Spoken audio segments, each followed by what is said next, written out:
Hey guys, welcome to Speech Bubble. It's Butch Hartman. I'm so excited. We've got a very special guest here, Mr. Cinco Paul, the creator of Despicable Me. And you helped create the Minions, am I right? That is correct. All right. And this is my co-host, Jace Diehl.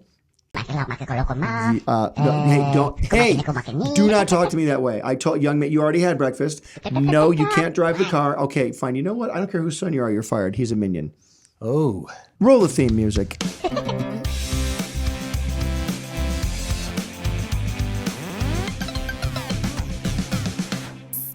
All right, everybody. That was our amazing theme music as always, and we're back. We're on Speech Bubble now, and I've got my co-host. Now, Jace, you're not a minion, really. I'm human again. You're human again. Yes. You know what, That's a relief.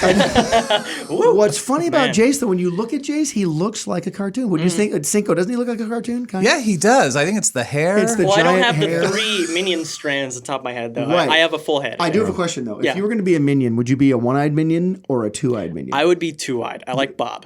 Bob's the two-eyed one? Yes. Who's the one-eyed one?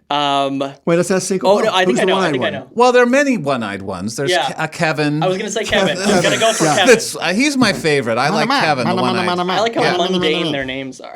Yeah, It's like so normal. That was the choice. Kevin, Dave, Yeah. Stuart, Jerry. Yeah. Had to be that way. So wait, now, Jace, it's not often I bring in anyone in here that's more talented, more successful, taller than me. But, I've gotten rid of all of those rules today. I like how taller is the last Taller is the one last to one. really Right? get Who them in cares there. about the success, the influence on culture? But this man sitting across the table from me, and on the side of the table from you, he's an amazing guy. It's Cinco Paul. And the first now Cinco, like Cinco de Mayo. It's Cinco, correct? That's correct. I was born on Cinco de Mayo. You were. That's May 5th. That's why my parents gave me the name Cinco. Now, yeah. I'm trying to think of a joke. Well, what came first, the day or you? That's my question. Well, the day, I think the day was in the 19th century. Oh, so got it. it was before So me. you were born in the 19th century. Wow. That's good to know. Good to know. Interesting. Well, so Cinco Paul. Now, are we allowed to know your real name? Do you ever discuss your real name? Or are we allowed to even say what that I mean, is? it's that okay. Your given name. My legal name is William Joseph Paul Jr. Got it. But I would- since the day I was born, I've been called Cinco. So it's not like an affectation or something that I gave myself this weird You've name. been called Cinco.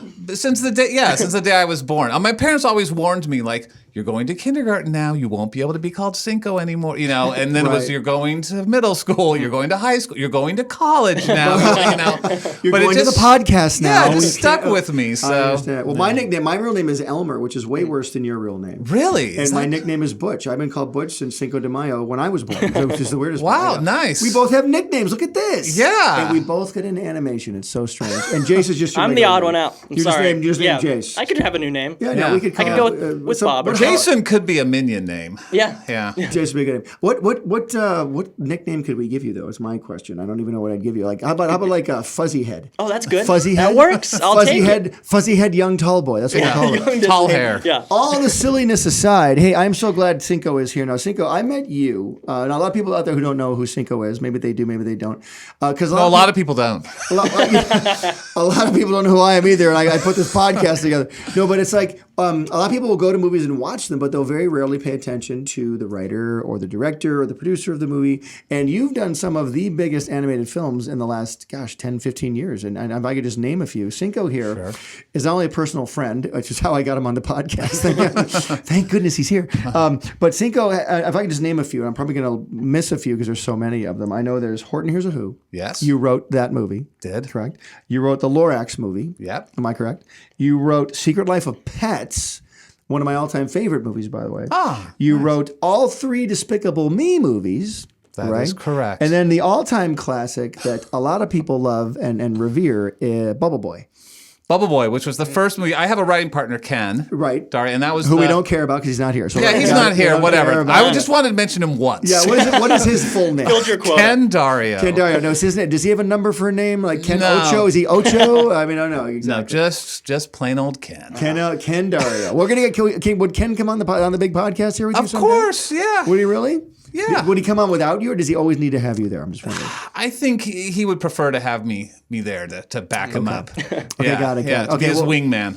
Okay, we'll get you both back in here. Yeah, I'd we'll love come to have back. you. Thank you. But first, That I'll ends just our talk podcast. trash about it. That's our There we go. podcast right here. All right, so, But that was the first movie that we wrote together that got made and sort of started our real careers Well, it as was Bubble Boy. screenwriters was Bubble Boy. Yeah. How'd you guys start together? How'd you guys get that partnership going? Yeah, I had been working as a screenwriter for a while, and as you know, you let's could back up, stop for a sec, because on Speech Bubble here, we like to tell people and encourage them with their dreams, and like people want to know when you say I worked as a screenwriter for a while. That's saying you can't just say that. It's like, how did you get to be a screenwriter? People want to know that. Well, yeah, and I will say that as a kid, I had big dreams of making movies from the time I was little, and it really all started when my parents got a Super 8 camera. I think I was in 4th grade or something. I had one of those myself. Yeah, it was for home movies, but then I immediately started making my own movies with all the kids in the neighborhood, and I started doing claymation movies, stop motion. And wouldn't that suck as a kid? Because you'd sit there like for 30 hours and you film, and then you get your film back, and you're in the camera, and it's like 2 seconds of film. You're like, yeah, and my hand is in the shot accidentally, and of course. yeah. Of course. But yeah, I would spend hours doing that, and so I had all these I had aspirations of being a pop musician too, but it was like music and movies. That's what I really wanted to do. Because you're an amazing piano player. I've seen you play piano, and you're fantastic. And you write music. He's here. He's more successful. He's more talented, and again, he's taller. That's all I'm saying. He's much taller than me. And I'll agree with the taller part. So anyway, That's indisputable. You made movies as a kid. Now, where were you born? Were you born in LA? So I was Phoenix, Arizona. Oh, okay. So I was growing up in Phoenix, and then ultimately, like when I really started seriously pursuing movies as a career I was in North Carolina. My wife was in med school there. She's a doctor. Okay. And the deal was that we were going to move to LA after she finished med school so I could pursue music. But then she's pregnant with my first child. Now, how did that happen? Explain all that. We really want to know. He hasn't taught me yet how that works. Wait, that's a whole different podcast. Yeah. We'll do that. Yeah, so separate podcast. Okay. And Jace, make a separate podcast. Okay, got it. I will. Yeah, after the bubble. Got it. Okay, keep going. and so she was nervous. Like, what are you going to do? Be a pop musician in LA? I'm studying to be a gonna doctor. work? And I'm going to school every day. And I started getting nervous, and I started thinking, what could I do that would be a little more solid? And I thought, like, well, I can go to film school. I can apply to film school. If I get into USC or UCLA, then I'll know that I've got something. So I not should do used it. car salesman, not Exactly. That was on the list of options. There were many. I bet. And I got into SC, and so then I did 2 years there, master's in screenwriting. Wow. And that really sort of launched me because I had no connections when I came to LA. I didn't know anybody, but USC became my connection. I got a job as an intern at a company called Addis Wexler, and they liked me because I was good at answering phones or whatever I was doing there. Oh, wait. There's a phone. Can you answer that phone? Yeah. I'm there already. You did a great job amazing. on that. And reading scripts and doing coverage and all that sort of stuff. And then they said, once you have a script that's ready, you can write your own cover letter, and then we'll send it to all the agents we know.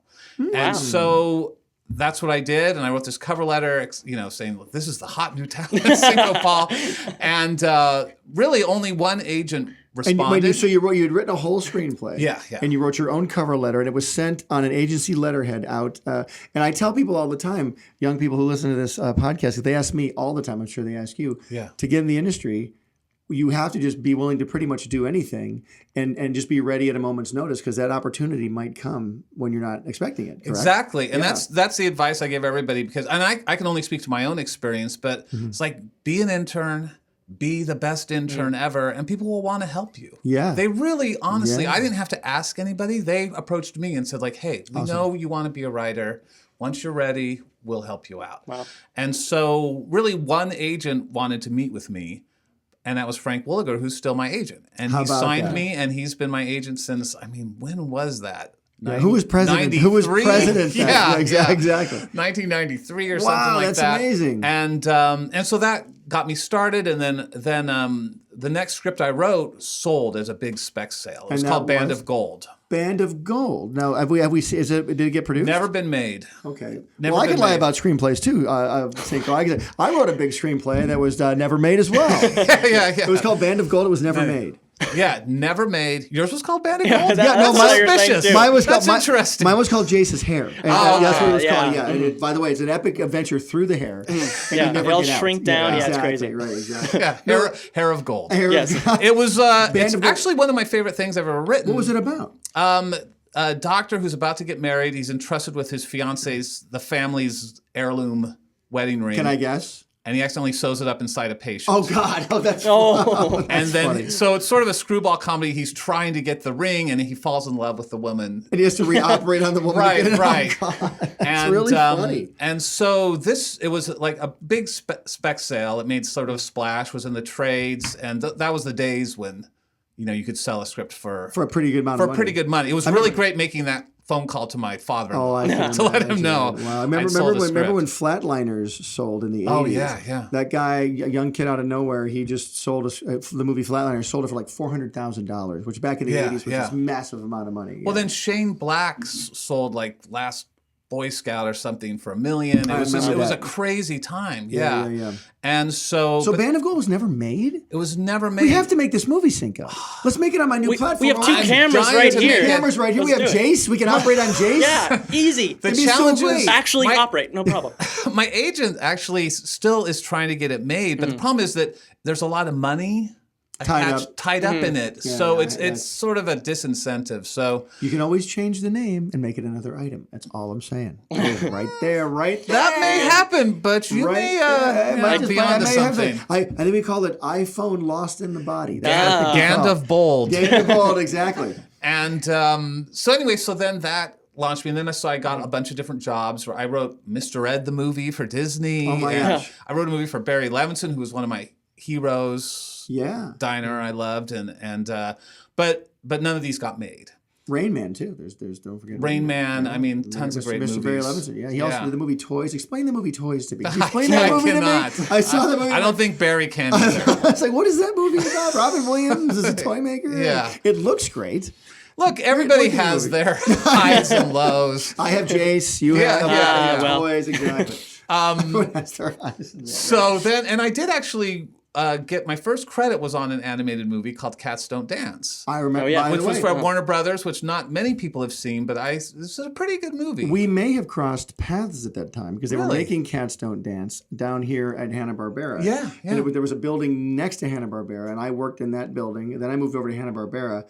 But when I moved, they started making Cats Don't Dance in the old building, and so I would pop over there on occasion. Did you write Cats Don't Dance? Yeah, I was brought in sort of towards the end. Okay. And so I did like dialogue punch-ups and a lot of stuff. But it was my first, there was at the end of the movie, there was additional screenplay material by Cinco Paul. Nice. So I was like, yes, I'm in there. I made it. Thank you, Hollywood. This is before IMDb, though. But it's on the IMDb now, right? It is, yeah. It is there. And so then that was my first thing, but nothing really else was getting made. I was selling stuff. I was working. I was making money. So you were working as a writer. You were supporting the family. Yeah. How was that junky doctor job your wife had? Did that ever work out for her? that silly job. That was always nice to have. And my wife's a neurosurgeon. Yeah, exactly. Well, that's cool. But it was like, you'd always go to parties or you'd meet people and say, I'm a screenwriter. And they're you know what their next question is. Yeah. What have you written? What have you done? Well, nothing yet, but I assure you. But then I met Ken. I wrote a musical for church. Right. And Ken auditioned for it and got in the musical. And he was directing music videos for like Blink 182 and MXPX and a lot of these punk bands at the time. That's funny. And we just hit it off. We formed a band together, and then at one point said, like, we should write something. Was it together. Band of Gold? You got maybe No, why? no. You didn't make it. Oh, see, we were called the Otter Pops. Actually, Nice. Sorry, what? The Otter Pops. The Otter Pops. Did you give out Outer Pops after every show? We did. Oh, really? For real? That's awesome. A marketing genius. That is the kind of concert I would go to. really wish we had the some only Otter Pops concert. right now. Yeah. It'd be great. Otter Pops is great. You had when you did Bubble Boy the musical at the school. We'll get to that in a second. You had some really funny names in that musical as well. I think. Oh, different characters. No, you had an Indian guy. Push Pop. Push Pop. Oh, Yeah, he was a pop. he was an ice cream salesman. An ice cream man who was from India named Push Pop. Yeah. My name is Push Pop. It was so funny. I'm sorry. Go ahead. That was great. But anyway, and I don't know if we need to go into the whole story, but basically, Ken and I teamed up. We wrote a script which sold to MGM. It's never gotten made, even though they made it in Germany. What? Called How Wo did that ist work out? Fred several years What's later. that? It's called what? It was called Wo ist Fred What in is German. What was the actual but our title? script was called Special. And wait, sorry. Sorry, I'm confused. You wrote a script called Special. Yeah. And it sold. It sold here. Never got made. Never got made. But it got made in Germany? Yeah, some German guy found the script and said, like, this would be, they're known for their comedy. They are. And super funny. yeah, and said, like, this would make a great German comedy. And so they made What it. was it called? Wo ist Fred? Wo ist Fred? I don't know if I'm pronouncing that Does that right. mean Maybe Fred- it's Wo ist Does that mean Fred? Fred is sad? No, it's like, where is Fred? Where is Fred? I'm still on Band Which of is the Gold. same thing I'm as still on Band of special. Gold. So Right? anyway, but based on that, selling that, we took meetings, and one of the meetings was with a producer named Beau Flynn, and he pitched us the idea of Boy in the Plastic Bubble, this John Travolta TV movie Back in the from 70s, I remember it. I loved it. as a comedy. And Glynis O'Connor, she in it? She's Yeah, I think she was the right? mom or Not that something. I'm a fan. Or Yeah. anything. No, who was the girl in there? There was a girl. Girl who- Next Door. I know. I have to look that up. But I remember, but it was John Travolta when he was on Welcome Back, Kotter. I'm in a plastic bubble. You can't touch me. Yeah, exactly. I gotta get germs. It was a very serious, Yes, it was. That sounded pretty Oh, serious. you know who jerky played his story. dad in that movie? Oh, it was Robert Reed. the Brady Bunch dad. From the Brady Mike Brady, Bunch. yeah. Cinco, you bring back so many memories.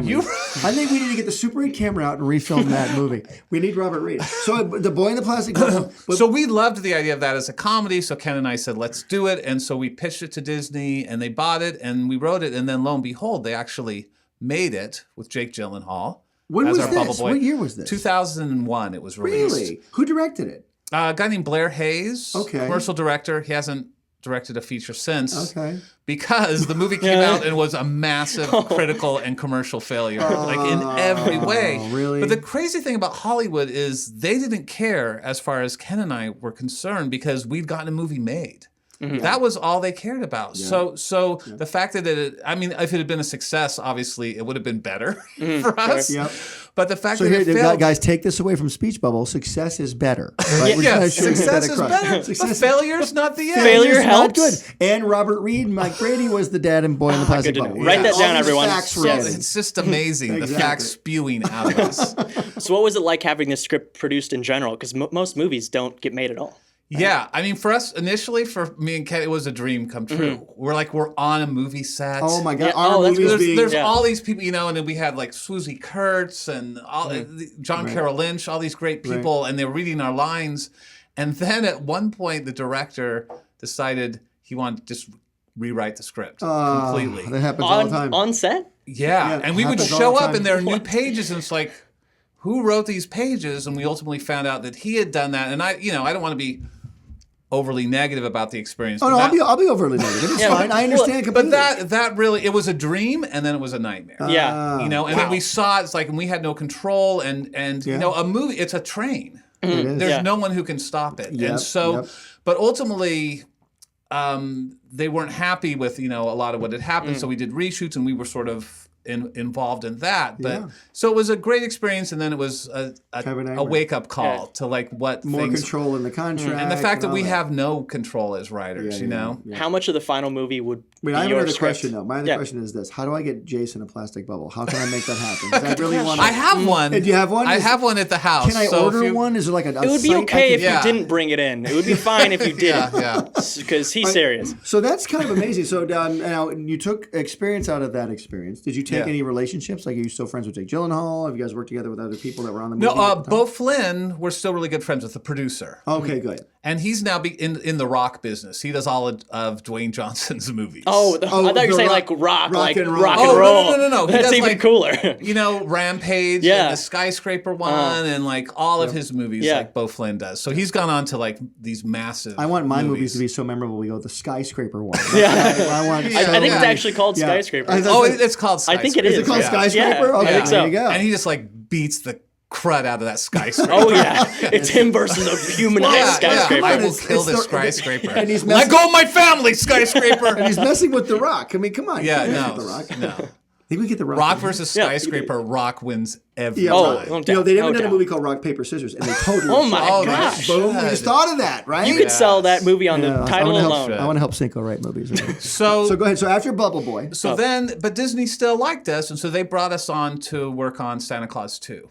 And so then that Santa Claus 2. Tim Allen, Yeah. right? The sequel. And so that was a fun experience. And That's the one where he turns into the toy, right? Is that Right, the one? right, Yeah. and it's the Mrs. Claus, right? He has Yes. to find, and so Nice. and so that Yeah. was good, and that movie came out and was actually successful. giant hit. Yeah. And people Yeah. generally liked it. Yeah. It wasn't, you know. Yeah. And Of I've course. heard of Santa Claus because of that. Oh, there you go. Yeah, you go. yes, yeah. Right, We right. helped promote that new character. Yes. You guys created it. Yeah, right? oh, we created that Yeah. character. Really, yeah, really yeah. charming Yeah. character. Yeah. And so then we were working. And then the Germans remade it and called it Santa is funny. Yeah. No, wo ist Wo Kringle. Wo ist Kringle? Ja. Nicholas. And so then Wo ist Speech Bubble? By the way, Yeah. we're missing the Speech Bubble Bubble Boy tie-in here. We have Oh to have my God. Speech Bubble Boy. Come on. Is that Oh me? my Am I gosh. Speech Bubble Boy? You're Speech You're going to Bubble bring Boy. the bubble in. Jace Diehl is Wow. Speech I'm Bubble. honored. Let's all have a little beverage drink because of it. There we go. here's the speech. I love vodka on Delicious. the podcast. Okay, good. So, Santa Claus, fantastic. That's great. So, what happens after Santa Claus 2? And so Ken and I did some other things, but the big step was when Chris Meledandri, who was running Fox Family at the time, brought us over. He had read a script of ours that we sold to Disney called Let It Rain, but that never got made.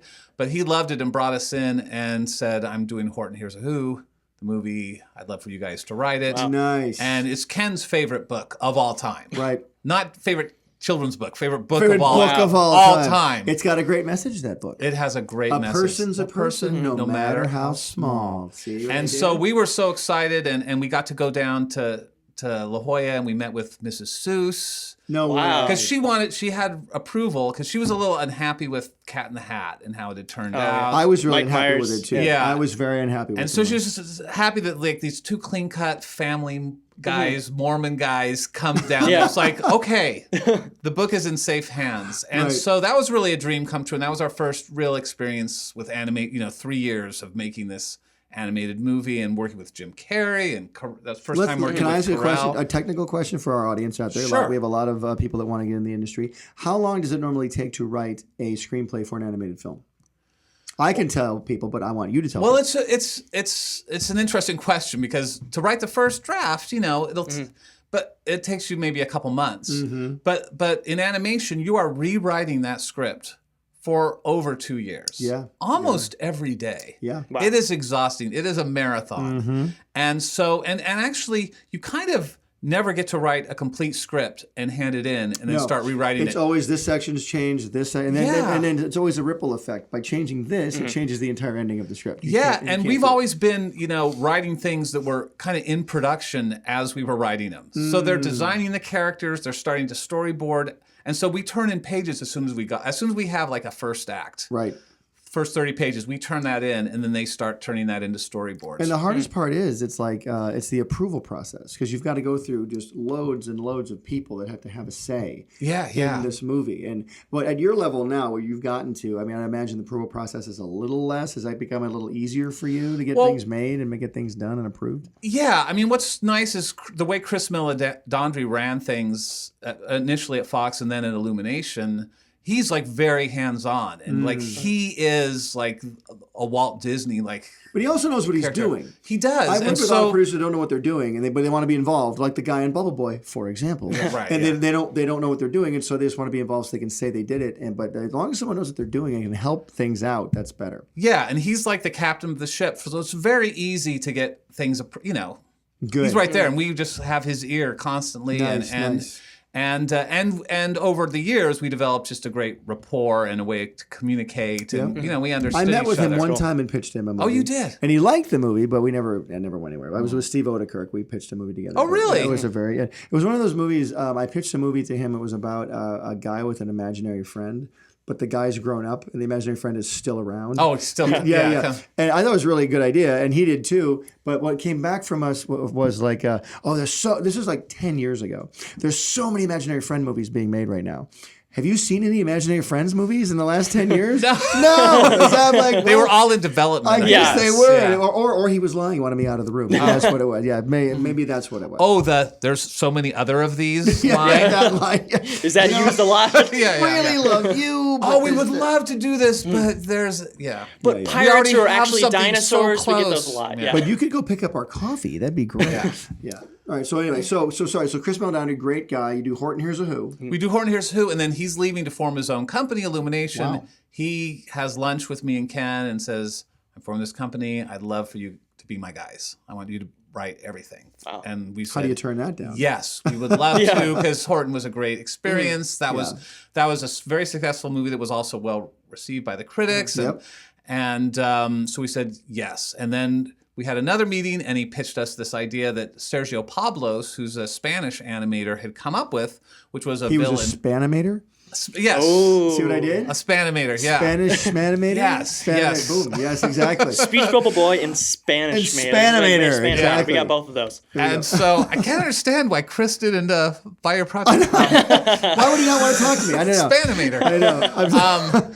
And It's a Spanish animator who goes to Germany Oh, with I get Santa it. Claus in a bubble. Yeah. Perfect. And he loses a wedding ring inside someone's body. Wow. That's all I'm saying. Too It good. works. Go ahead. And so he had like some drawings that Sergio had done of like this villain who had adopted 3 little girls, and we said this sounds amazing. And, Oh, that's great. Ken had 3 kids. I had 3 kids. We were just Were like, they your own kids? yes, They were- yes. okay, good. When Yeah, someone yeah. else's And it kids. wasn't the same 3. Well, and so it was just it really it was so close to home, because ultimately it's Despicable Me is a story about how all of us have to sort of put our villain aside to become a dad. and you're a you know? supervillain with a lair at Yeah, home anyway, yes, right? exactly. You have a cool car. And so we just thought this idea sounds great, and then we started writing that, and then Wow. And, kind of the rest. Exactly. And it was cool because no one expected anything from this Well, movie. I gotta be honest with you. This is before I met you, and I was like, "This looks really cool."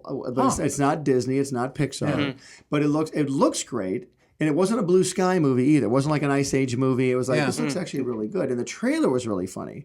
Wasn't that Despicable Me, the one with the pyramid, where the pyramid deflates? Yeah, Yeah. yes. Was that the trailer? Yes. Oh, and, yes. and he freezes everybody in the Starbucks line. Yeah, Yeah, that very was the funny. trailer, yeah. And you work with Steve Carell, my comedy hero, Steve Carell, who I absolutely Yeah. love. And I want to get him on the podcast. I'm sure he'll come in. You should, I'll talk to him. yeah, thank you very much. He is the best. I mean, if you're wondering who's the nicest guy in Hollywood, Besides me, right? besides Butch Hartman. Of course, yeah, yes. thank you. If you're wondering, besides yourself, Yes. who's the nicest? Everyone listening, besides yourself. And It is Steve Carell. He Wow. is the best, and he is so great to work with. And it's great because he'll do our lines, but he's a great improviser too. So then he'll start to play with them, Yep. and we get to be in the recording studio with him. So he'll start improvising, and then we'll come up with lines, and he'll say anything else, and then we'll pitch our own lines. It's just. It's a great process. Can I It's ask the you that? 'Cause best. I know in the TV animation biz, we normally have one recording session. We're doing a show a week. So we'll do our recording session. Our studio is booked for 4 hours, but we pretty much get it done in 2. Like a Fairly Odd Parents episode, Danny Phantom, we pretty much do it in 2 hours maybe. How long does a movie take to record? How long do you guys set aside to record a film? Is it constantly going on as production's going on? Yeah, I mean, we'll bring Carell in 6 or 7 times throughout over the course of a couple years that they're, animating the movie. Right. how long are right. those individual sessions? About 3 to 4 hours. Yep. And towards the end, his voice gets pretty thrashed. Especially with the groove Yeah, voice. doing that Gru voice, Yeah. he gets a little thrashed by the sure. end. And then Gru talks like a Russian Yeah. man. Sort of in the... It's like that, right? girls and I. Yeah. Yeah. And how he These came are up with my that. girls! Yeah, exactly. yeah. And it was genius when he came up with that. We had, Yeah, how did that happen? Because Ken and I at one point realized, we gotta wanted meet Gru this to have Ken- an I gotta meet this accent. Ken guy. I gotta meet- I'm gonna I stop thought we were only supposed to mentioning say it him then. once. Yeah, Like, we yeah. should stop. Never mind. Ken Calm wasn't down. really involved in Despicable Yeah. Me that much. Oh, Good. me? Yeah. But at one point we decided that Gru should have an accent. And we actually chose this Latin accent that's his father-in-law, who's from Argentina, Carlos. And so we would use this sort of low, this very... Steve's father-in-law? No. Ken's father-in-law. Ken's father. Oh, hey, if we could, guys, come on. I mean, Not from really. Ken. Stop But it was mentioning his his father-in-law, and so we would start write the lines and deliver them that way, and it really came alive for That's us, really and it funny. helped.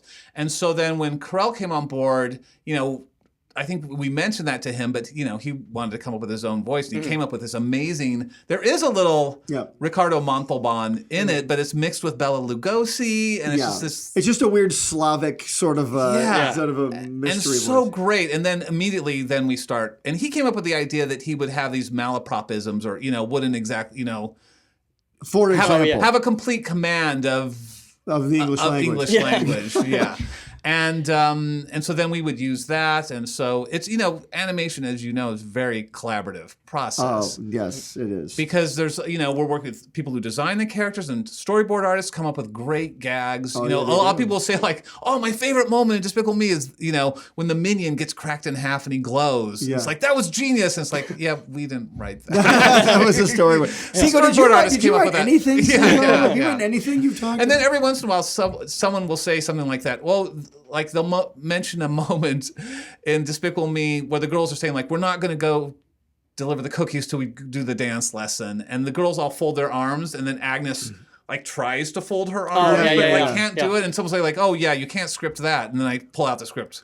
We did. We wrote that. That's so cool. It's a mix. Everybody's contributing. You went off the drawings. So you get handed these drawings, and did the guy who gave you the drawings have any of the story mapped out at all, or he had a story, but it was not. It was Gru versus a good guy.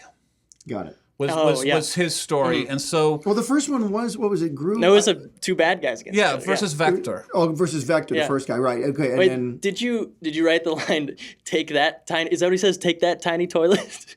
What does he say when he shrinks the toilet? Take that tiny. That toilet. was always my favorite. I think we did, or it could have come from Siegel. Jason Siegel may have like improvised that line. That was always my favorite. I have to get you in a bubble. It's the funniest. Very quickly. I have to get you inside of a bubble. So, dude, but again, Despicable Me, hysterically great. I mean, great characters, great story, and the fact that it wasn't a Disney or Pixar movie, and a movie like that could still become successful without that machine behind it, strictly based on the characters and the story. That's what I love about it, because it's like you don't need that giant machine. I mean, it helps to have, of course, the giant machine behind you, but just it shows that great stories and great characters work if someone can get a chance to make something great, and it's really, really cool. It's a testament to your talent. It really, really is. So what happens? You did 3 Despicable Me's, the highest-grossing movies of all time. Now. Yeah. Dude, and the Minions have become this massive franchise all unto themselves. I'm so sorry. I know. On everyone's Facebook, there's just pictures and do you have weird Minions ways. all over your house? Like, do you have? How many do you have at your house? No, there's a room. There's the Minion room. There's the Minion room. Yes, the Is wing. it painted yellow and everything? Does your doctor wife have a doctor's equipment room? I don't think so. Or are they one and the same? Are they the same room? Yeah, The Dr. Minion room. Exactly. So wait, so you do Despicable Me, and what does Secret Life of Pets come right after that? No, then the Lorax. Lorax came after that. Then Despicable Me 2. Then Secret Life of Pets. Then Despicable Me 3. Don't you guys wish you could name all these things off, all the projects you've done, and they were those projects? That's so cool. Man.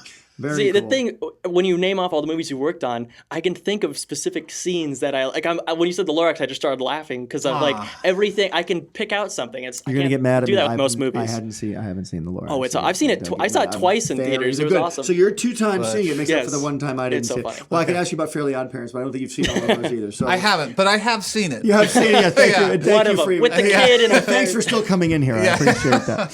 So what now? Cinco, this is so extremely cool because you're so talented. And the way we met at Agora High School here in West Hills, California. Yeah. Because my daughter Sophia, who's right over there, say hi, Sophia. Hello. Hey, Sophia, she's the best. She is the best. You taught her comedy sports in high school.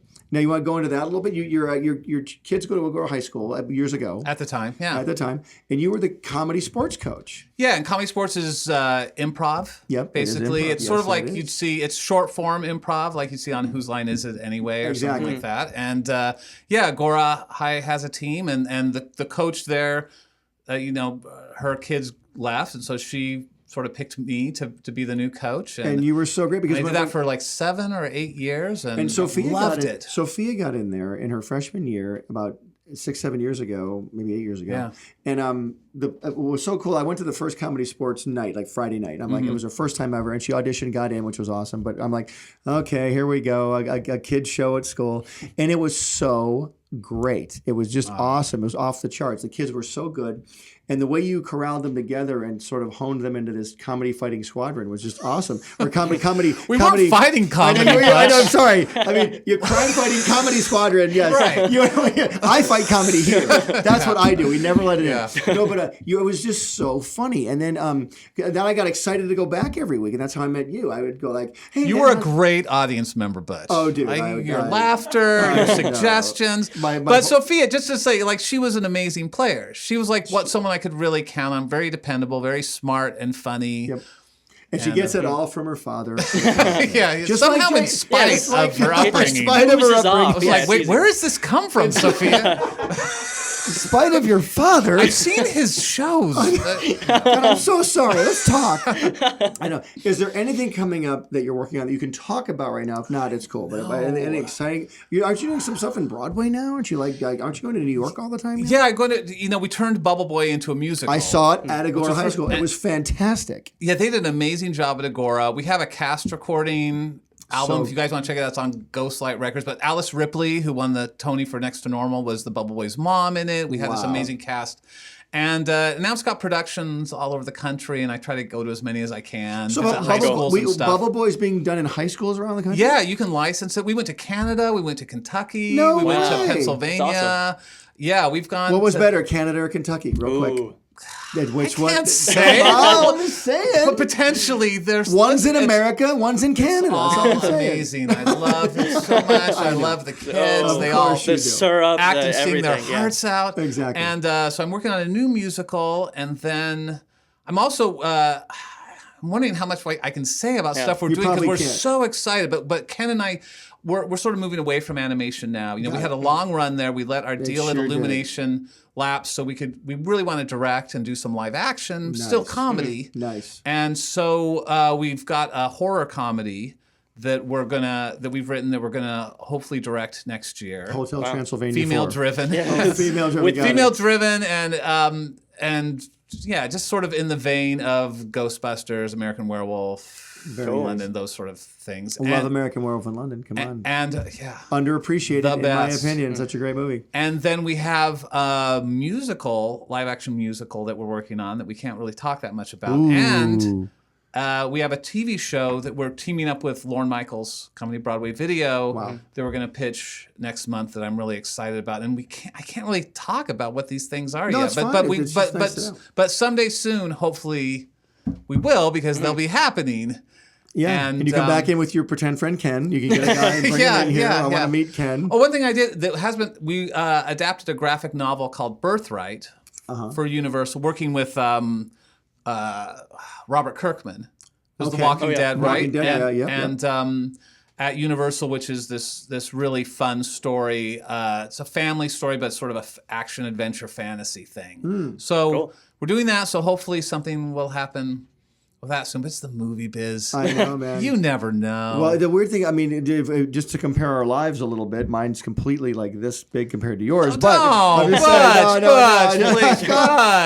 Butch, come on. I'm saying, look, just because I wrote 3 of the biggest selling movies of all, no, but I mean, being in the TV biz, it's like I was there for I got into TV and never did the movie thing, and it was, and then it's funny, once you're in one, it's kind of hard to get into the other because people know you as the TV guy, and then people know you as the movie guy or whatever. So, I mean, just encouraging everybody out there that if you're in any form of the business at all, that it's always good to keep trying everything you can. Like you even at your age right now and all the success you've had, you're still constantly turning stuff out.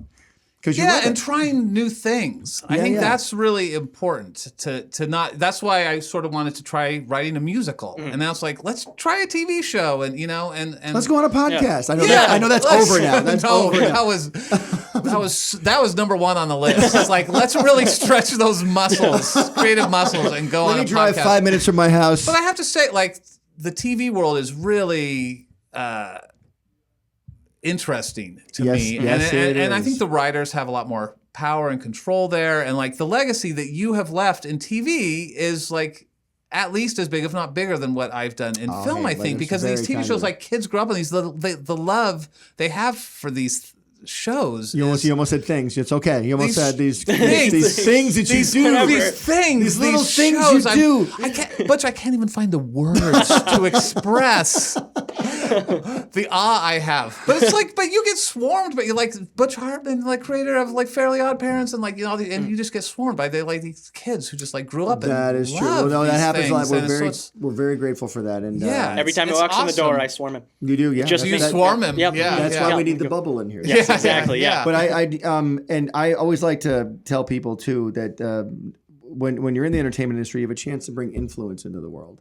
So what kind of influence are you going to leave? I mean, I think you've left an amazing influence because all your stuff is positive, it's funny, it's family based. You know, I'm launching a brand new family-friendly streaming service, and it's all about that. And so the reason I had you on the podcast, I'm going to try and get you to come work for me someday. Oh, okay. Yeah, just making sure. I don't know if I can equal your deal yet, but I'll get there. I'll see what I can do. You can do anything you want, Cinco. I won't even approve anything. I'll just let you do whatever you want. It's fine. But Ken and I have always really wanted to make entertainment for everyone. Mm-hmm. And not necessarily like for kids or families, even It's just everybody. like let's make stuff that everybody can Yep. enjoy. And then it's always been really important that our movies were about something. Yeah, well, that helps. Yeah. You know, that does That help. has heart, right? Yeah. that there's heart and there's a message there, which like obviously in the Seuss things, there's messages there because Yes. Dr. Seuss had those messages. But with Despicable Me, it's like the power of love to transform someone from a bad person to a good person, Yep, you know? And that's kind of the theme of all those movies. And so we try to put something positive out there. And Absolutely. movies did that for me. Same with me. Growing up and watching It's a Wonderful Life or Singing in the Rain or like so many of these movies. Wizard of that I love. Oz, there's a good one. Yeah. I mean, like, in so many ways we get sort of our moral grounding from the entertainment we watch, and so Chainsaw not to Massacre. get all preachy. right? I'm sorry, what? Yeah. Chainsaw Massacre. Yeah, back in the bubble for you. Oh, okay. Got it. Okay. Hey, anything else you want to talk about? Because we got to start wrapping up the big podcast. I want to ask about any other questions for the fabulous Cinco yes, of Paul? course. No, Yeah. Since Despicable Me is so big, now there's like it's in like every Universal Studios theme park. So what's It it is. like seeing the things that you wrote in real life? It must be crazy. That was really fun because Yeah. we consulted a little bit on the ride. Oh, that's cool. There. Yeah. But then going for like the grand opening and seeing Super Silly Funland Yeah. come to That's gotta life be and crazy. seeing Miss Hattie's like orphanage is there. That is Yeah. so It was surreal. It's It so was bizarre. it was really crazy. And I think they're working on a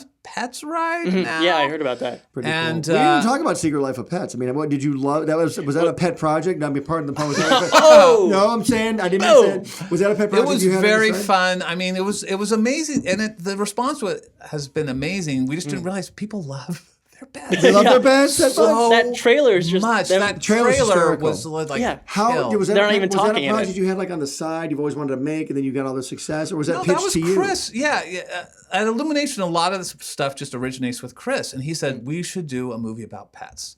And our initial concept was actually kind of a Hitchcockian homage. It was Rear Window, yeah, Rear okay. Window with pets. Like the pets witness, a crime. Oh, okay. Like, what do we do?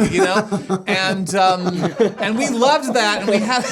Not alone. We're all laughing. Boom. Movie sold. But as we were writing it, we had introduced Max was the main character, and we'd introduced this other character, Duke, who was visiting from out of town. He's the giant dog. Yeah, dog? the big dog. And then as that relationship built, like at one point, Chris said, like that's what the movie should be about. These two And the guys. Hitchcock stuff, that's all kind of getting in the way, and we were really sad to lose that. And in some ways, I said like, but then aren't we just making Toy Story? And he said like, no, it's way different. Yeah. And but then that ultimately, and that's how these movies evolve, and that's it became all about that relationship, which was really fun. And as a writer, I mean, as a successful writer like you have people out there who are writing have to know that you might have this amazing project you love.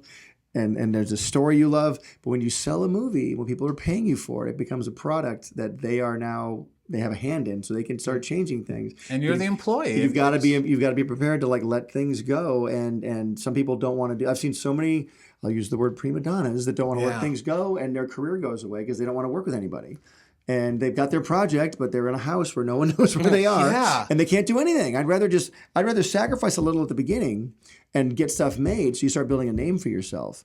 I'm going to sacrifice Jace later on. We're going to do something, but there's a whole ritual thing. Yeah. But like, That's you great. I've been sacrifice a preparing stay for for it. that? You want to see that? Sure. It's going to be streamed live on Twitch. If you I want mean, to see it. yeah. but you got to be able to give up a little and compromise a little bit. Not in a horrible way, but I guess work with people, collaborate's what I'm trying to say. You do, and I almost didn't learn that lesson, and I was in danger of like sabotaging my career On Pets? No. This is like before any of this happened because I just was not good at taking notes. And I would get pages of notes, which is what you get after you turn a draft. And I would respond with pages of notes like, here's my response to your notes. Here's why you're stupid, you know? And guess what? You know, people don't respond well to that. No, they don't. It's weird. they don't. And it's I like give Jace pages of notes on his performance. Yeah. I mean, I saw all of this. Today's notes are coming. So yeah, Okay, just so good you to know. know. Good And then at some point I realized like, people like to work with people who are nice and fun. What do I say in with. this podcast all the time? What do I say? You say, What do I welcome to say? Speech Bubble. No, the other stuff. What do I say? You say, art gives you power. No, what shut do you up. say? What do you say? I always say honestly that don't know. Be nice and make people's lives easier because it'll just go so well for you. Even if you're not the best right now, just be somebody people want to work with. Like you said earlier in your career, they just liked you and they're going to help you out. If you're an intern, be the best intern. Holly, do you hear that? I believe we have a new intern. Holly's the intern. Hang in there, Holly. It's tough. Did you want me to say that whole thing? What whole You thing? say that whole paragraph on every podcast? Yeah, the whole thing. Yeah, the whole thing. So write that down. Take notes. I'll say it again. But it's so true, you know. And my agent gave me a stern talking to, and he said, you know, this is not going to go well for you. No one's going to want to work with you. And so I sort of flipped it and switched it around. And You're such a nice guy. I can't imagine. And I can't imagine. yeah, but you know, I also Don't I'm push pretty, it. I'm pretty sure I'm right a lot of the time. and that actually doesn't Well, you even were wrong matter. to come on the podcast. Yeah. Cinco. You were wrong to come on. Big mistake. I see. Well, anything else you want to talk about before we get out of here? I think you've informed our audience so many amazing things. I have other questions here. I think I wrote If there are them down. any other questions, I can I'm happy to keep answer. going. Oh wait, I have a couple things. I can keep going with questions too. I know some facts about you. Do you mind getting into some personal stuff? Like, no, it's just trivia. No, it's lay nothing- it on me. No, we can always edit. Are you going to ask me do a trivia contest asking me questions about myself? Well, I'll because see- I will kill that I know. contest. I'm gonna. You will. You actually We're going to will. compete. I know a lot. Okay, let's go. I'm No, going to joking. ask Jace Yes. if Okay. he knows these things about you. Okay. And you'll be the judge. Cinco, but this is we'll have a little game show music here. It's time for trivia with Cinco. There we go. So Cinco Paul's favorite movie is. Oh. What's his favorite movie? Oh, are you asking me? I'm asking you. I'm going to go with of his own? No. That he likes. The movie that he likes. No. I'm going to go with Chainsaw Massacre again on that one. Yeah. And I don't think that's right. Cinco, is that your guess? Your final answer? Okay, Chainsaw Massacre 2. What's your favorite movie, Cinco? Duck Soup by the Marx Brothers. Duck Soup. What? You know, I have Parenthood written down. Oh, well, I love Parenthood. The one with Steve Martin, right? Yeah. That's a great movie. And Gans and Mendel, the writers of that, love are like that, my Babalu, screenwriting yep. heroes. I love Splash. They wrote Splash. Splash. I mean, so Night many Shift. great movies. Yeah. Night Shift. Yeah. Love those guys. But I really got into movies based on seeing the Marx Brothers on TV when I was in fourth Duck grade. Soup, I am a yeah. massive Marx Brothers fan. So Duck Jace, Soup. do you know who the Marx Brothers are? No. Oh, That's because Jace is 8. that That's I don't why. believe no, so. Jason, that What are hurts their me first so names? much. And maybe it'll ring a bell. Groucho Yes. Marx? Okay, there we go. Groucho? See, No, I don't know them by the Ringo? brothers. It's Ringo. Ringo, Paul. No, it's Yes. sad. I mean, when No, I yeah, got yeah, into I've them, heard of them. they were super old, and I was a weird kid. So I can imagine that Jay is fine. I'm so It's sorry. fine. Okay, the other favorite movie I have of yours here is Tremors. You like Tremors? Yeah, I love Tremors. Tremors? Yeah. The Kevin Bacon Tremors, right? Yes, yeah. Exactly. That's a great horror comedy. That's actually, Ken and I have always wanted to do a horror comedy. That's a dark of comedy Tremors. movie. It's so funny. By the way, I just came up with a new medical term, the Kevin Bacon Tremors. I just came up with that. You have tremors. You You have this, start yeah. dancing like Footloose. That's what happens, yes. When you've seen too many Kevin Bacon movies. Exactly. Which is, it happens. Yeah, because your favorite movie is Parenthood. Mine is Boys in the Hood. A whole different dichotomy. Ah, a whole different family. yeah. The other movie you love, I think, is Edward Scissorhands. Is that true? Do you like Edward Yeah. Scissorhands fan? That's a big Is it one. because of Johnny Depp or because of Tim Burton? Because of both. Or the combo.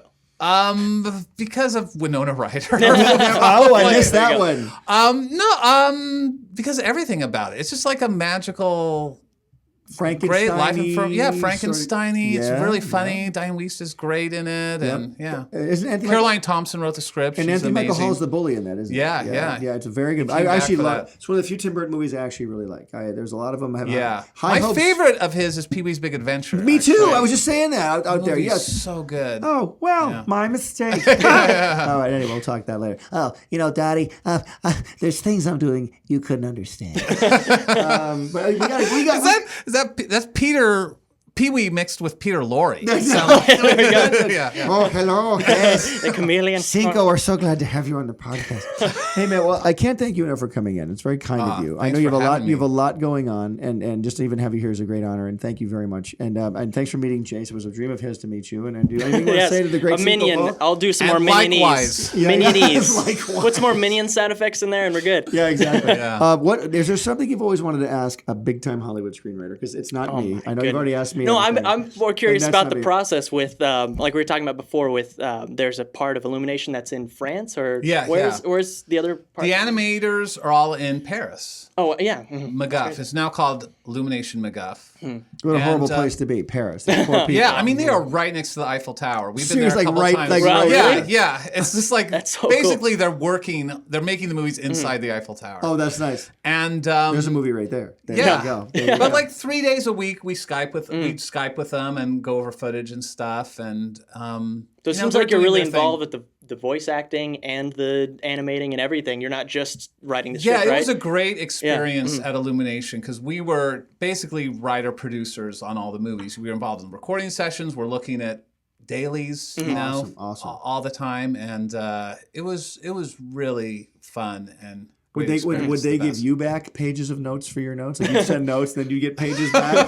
Would they have the Cinco Paul the young Cinco Paul attitude? It's like, and you're like, wow, I used to be like this. Well, everybody has a little bit of the Cinco Paul attitude. I would say. I think if you, I told you to do this before.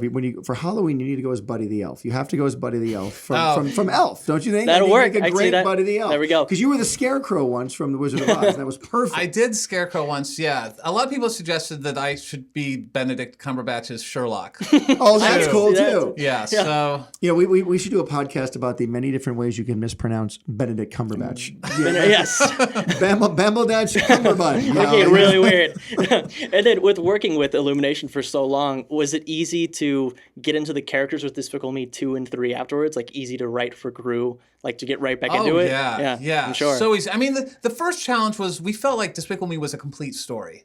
Oh yeah, So there was a little resistance. How do we extend it? Yeah. to doing a sequel? And in Like general, like I'm kind of Deadpool. against sequels, I have to Just say. like yeah. Deadpool. There's too many. It's just sort of a little. It's kind of like the Hollywood is eating itself. Are you right saying Ant-Man wasn't a whole story? Are you saying Ant-Man's a bad movie, Cinco? No, I love Ant-Man. But then we found a way in, realize, and it's sort of like in a way these characters, it becomes kind of like a TV show where it's like there's more stories to tell just with these same characters. But we try to add someone new each time. We added Lucy, right, which was a great addition. Then Drew, Kristen Wiig. Right? yeah, Kristen Wiig, very yeah, funny. who also is delightful. How did the recording sessions work with Gru and Drew, both Steve Carell? Yeah, we would divide it. He'd have 4 hours, and he'd do 2 hours of. I think he would do Drew first, and then he would do Gru after that. Yeah. Did you see Despicable Me 3 with Drew? No, I didn't. He does. It's like a happier version. I didn't get a chance to see No, it. I just want to give you context. Butch. I was building. No, I'm an not empire. saying that. I was I'm building just an saying- empire, Cinco. No. This Empire podcast awesomeness. I'm sorry. I know. I'm just yeah. saying. I know. It was almost you 90 started. minutes That's not what I was long, trying. the movie. Well, here, Be if in we're the gonna bubble. start something, at Universal Studios in Note to self, Orlando. bubble. Let's for quiz Jace. him on every movie No, here- I've written to see if he's actually seen it. At Universal Studios, I was just saying that to give context He's to just who like Drew reading is. crib notes Okay. on so gruh. I'm not going What to, is I'm not what is going he to like? Google right now. I'm not going to Google. So at Universal Studios in Orlando, Yes. there was a Nicktoons ride which featured Fairly OddParents heavily, and they had Right. Fairly OddParents merchandise, and then the Minion ride Yep. happened Then were you trying to get out? Did you they trying to tear get yourself down? Out of this, Wait, or did is- they tear down Fairly OddParents because of you. to put the minions in? So I don't want to get in between you guys, Your but face, Hartman. no, I just thought you were just gonna get up and start punching. I'm gonna write a movie called Das ist Butch. Was ist Butch. I think the Germans will love my comedy. And, Yeah, It's always no, go back to the Germans. Yeah. Look, we're going to end the They're podcast now. fairly odd. Das fairly odd parents. Yeah. No, I think the German movie would call "Where Are Your Papers?" We need your papers. Yes, Where are your yeah. papers? Show me them.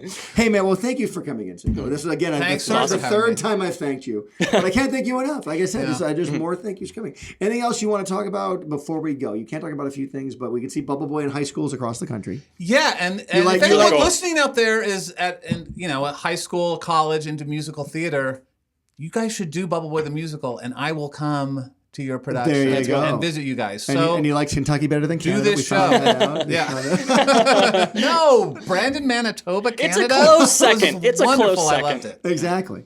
We'll call it Kentucky. We'll call it. Ooh, We'll see what just we like did. Spanimator. Spanimator, dude. I'm Come gonna, on, this is too good. Can we talk about Spanimator the movie after we're done here? I'm telling you, we have to talk about this. Please, yeah. You sound very enthusiastic. All right, man. Yeah, I mean, it's been a long podcast. I'm A whole wiped. 53 minutes. I can only summon up so much enthusiasm for this stuff. With that, we are going to say goodbye to our good pal Cinco, and I want to thank you guys for listening to Speech Bubble. It's been awesome. Jace. Oh, Jace has turned back into a minion. That's right. No, we're not. No, you're going in the bubble. I don't care. Okay, guys. Thanks so much for Minion noises. listening. Roll the theme music.